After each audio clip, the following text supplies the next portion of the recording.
geometrical method of vector addition. Now I am going to tell you one mathematical method of vector addition in which there is no need to draw the diagram. If the magnitude of both the vectors is given and angle between them is given, then you can find the resultant.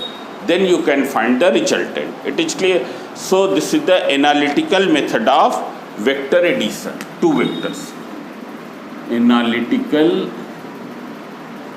Analytical means mathematical method. It is clear, without using any type of drawing. It's clear. So analytical method of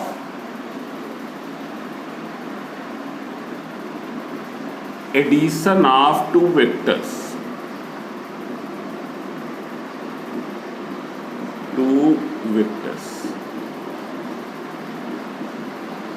And its derivation is very important in your from point of view of your examination. Now let's see here. Let there are two vectors, vector A and vector B, acting at an angle theta from each other. There are two vectors, vector A and vector B, acting at an angle theta. Let the resultant means vector addition of these two vectors is given by vector R. So see here, if we draw a rough diagram, then it will be something like this. You can see here. This is the vector A.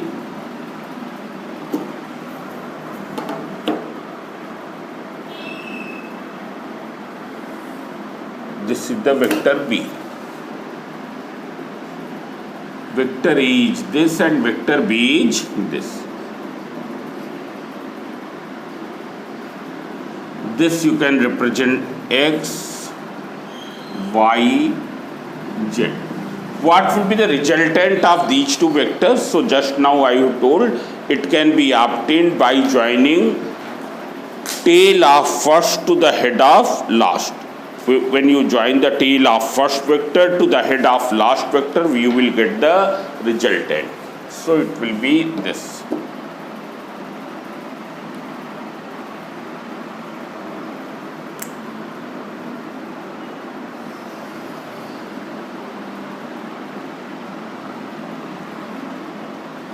This is representing the resultant, means vector R, which is equal to vector A plus vector B.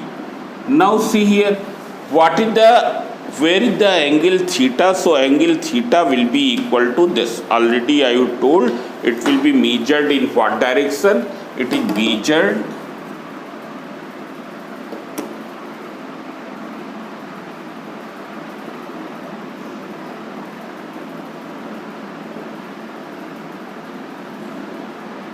angle is measured in anti-clockwise direction. So this angle is theta. It's clear. Now here I have assumed, let resultant vector R makes an angle alpha from the vector A. This angle is alpha. Let vector R makes an angle alpha.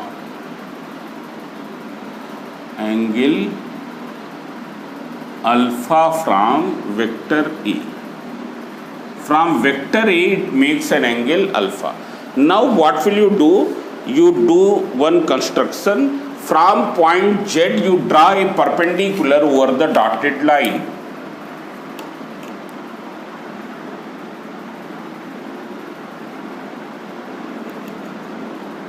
This I have named as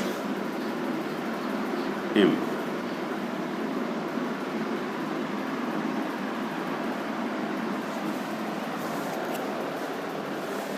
This is named as M. Now you can see here this. From Z, draw perpendicular on produced part of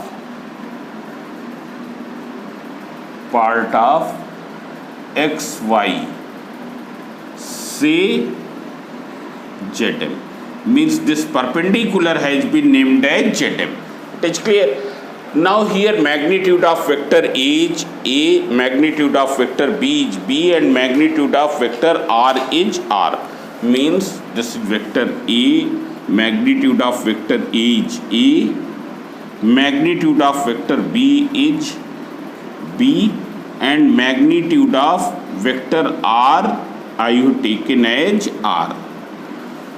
So see here, first you see in the triangle ZMY. What is its length? Its length is YZ is B. It's clear. You find out MY and MZ in terms of B. So in right angle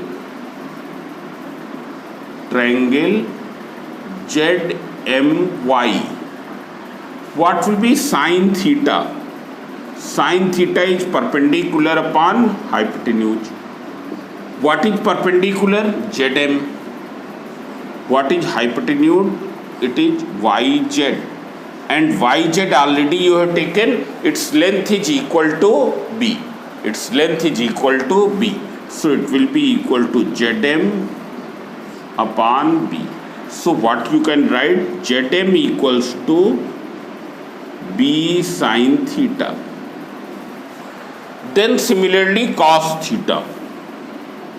When you take the cos theta, what will be the value of cos theta? Cos theta will be equals to base upon hypotenuse. Base upon hypotenuse, that is Ym upon Yz. That is Ym upon Yz is B. So what will be Ym? You can see here Ym equals to B cos theta. It will be equal to B cos theta. It's clear. Means here you have got Zm equals to B sin theta. This is B sin theta. I am writing here B sin theta. And it is B cos theta. What is this length? From X to Y it is A, and from X to Z it is R. Now see here, in right angle triangle ZMX, in right angle triangle ZMX,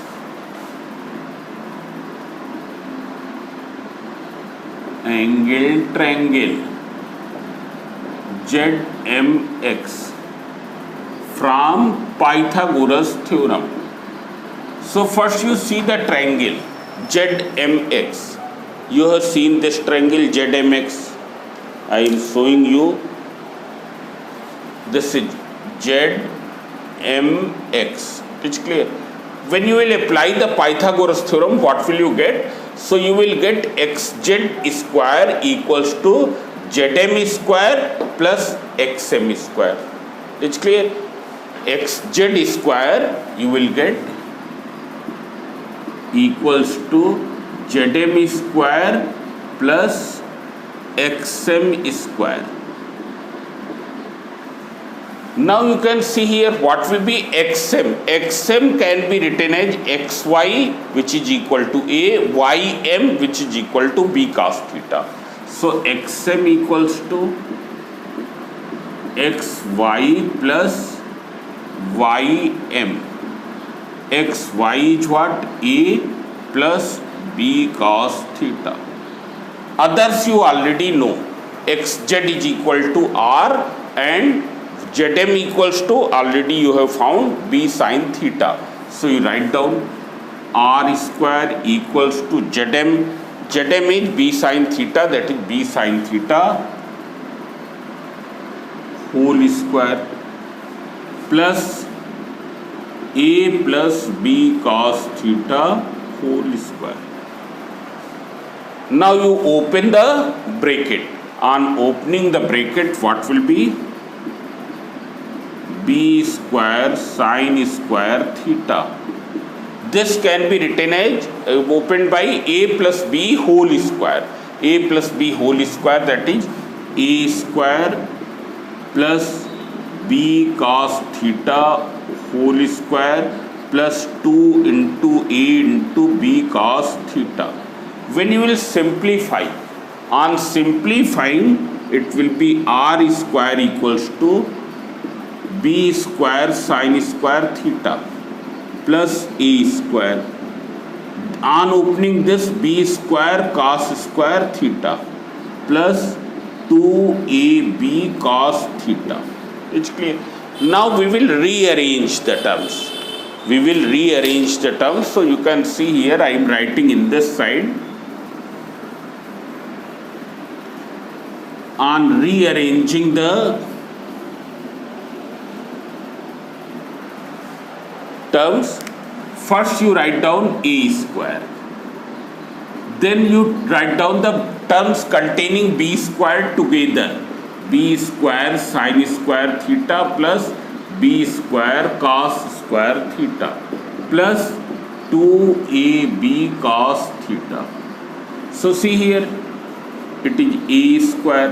When you will take out B square common, sin square theta plus cos square theta plus 2AB cos theta. What is sin square theta plus cos square theta? Equals to 1. So R square equals to A square plus B square plus 2AB cos theta. It's clear. So what will be R?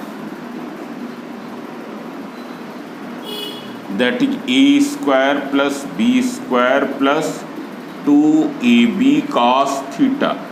So by this formula you can find the resultant of magnitude of resultant vector. Magnitude of resultant vector. Then how will you find this angle? So this angle you see here in triangle ZMX. In triangle ZMX, tan alpha will be equal to perpendicular upon base. What is perpendicular? ZM. And what is base? It is equal to XM. And XM already you have written here this as A plus B cos theta. It's clear. So this you can write ZM is how much? B sin theta. XM is A plus B cos theta. So what will be tan alpha? B sin theta upon A plus B cos theta. This way you can find out the direction of resultant. Means suppose if it is given that vector A, its magnitude is 10 unit, vector B, its magnitude is equal to 8 unit, and angle between both the vectors is given 60 degree. Then without drawing any diagram, you can get the magnitude of the resultant. A square plus B square plus 2AB cos theta. Theta is the angle between both the vectors. And by using this formula, you can get the direction of resultant from vector A. Direction of resultant from vector A. It's clear? So in this lecture, we will do only up to here. In the next lecture, I will take some more things in the vector addition. So, thank you.